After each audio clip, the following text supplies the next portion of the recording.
Assalamualaikum warahmatullahi taala wabarakatuh. Hari ni simple je, kita nak masak sarding. Senang dan sedap. Pertama sekali, potong dulu bawang putih dengan bawang holland ni. Okey, kasar-kasar pun tak ada masalah.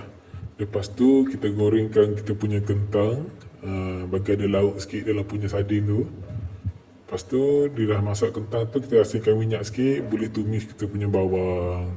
Tumis bawang ni sekejap, masukkan cili bawang bagi ada merah-merah sikit kan. Lepas tu boleh tumis-tumis, kacau-kacau bagi dia masak garing elok. Bila dah pecah minyak, kita boleh masukkan air. Jumlah air ni bergantung dah, nak kuah banyak pun banyak, nak kuah sikit pun sikit.